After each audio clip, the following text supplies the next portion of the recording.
हे कृष्ण करुणा सिंधो दीनबंधु जगतपते गोपेश गोपिका कांत राधा कांत नमोस्तुते।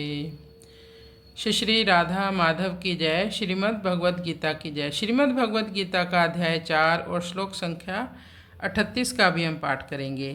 नाहि ज्ञानेन सदृशं पवित्रम इह विद्यते तत्स्वयं योग संसिद्ध कालेन आत्मनि विन्दति।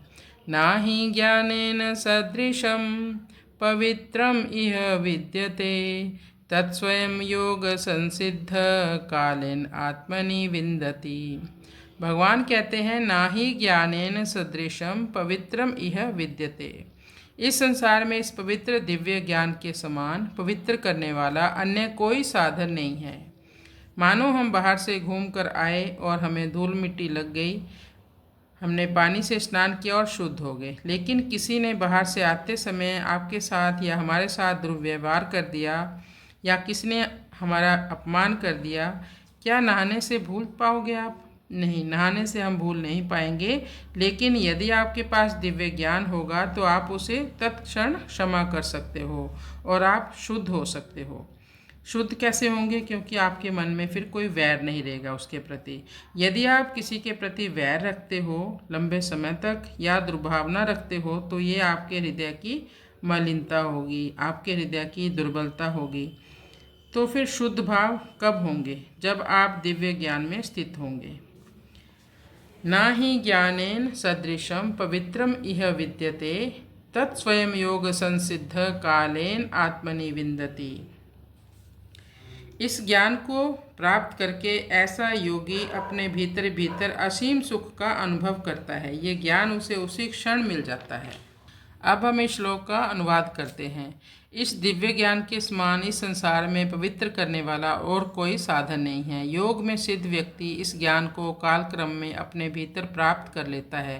एक तो सामान्य ज्ञान है जो किताबों में पढ़कर यहाँ वहाँ प्रवचन सुनकर बहुत कुछ हमने इकट्ठा कर रखा है। यहाँ उस ज्ञान की बात नहीं हो रही है, यहाँ तत्व ज्ञान की बात की गई है। तो जब कोई व्यक्ति एक अनुभवशील या तत्वदर्शी से ज्ञान प्राप्त करता है तभी उसका ज्ञान विज्ञान में बदल सकता है। अन्यथा सबको पता है, भारत में किसको नहीं पता कि हम शरीर नहीं हैं, हम आत्मा हैं, हमें प्रभु की भक्ति करनी चाहिए, पर करता कोई भी नहीं है।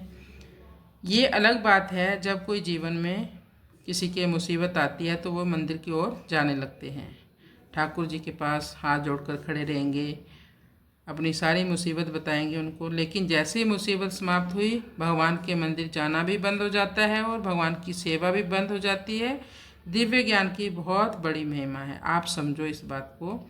दिव्य ज्ञान की अपार महिमा है। लेकिन इस ज्ञान को हम कैसे प्राप्त करें, भगवान अगले श्लोक में पूरा बताएंगे।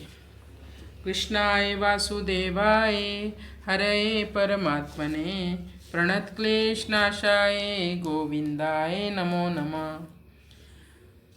पवित्रम इह, अपवित्रता संसार के संबंध से आती है। तत्वज्ञान होने पर जब संसार का अत्यंत अभाव हो जाता है, संसार से मन हट जाता है, तब अपवित्रता रहने का प्रश्न ही पैदा नहीं होता। इसलिए ज्ञान में किंचित मात्र भी अपवित्रता, जड़ता, विकार नहीं होता।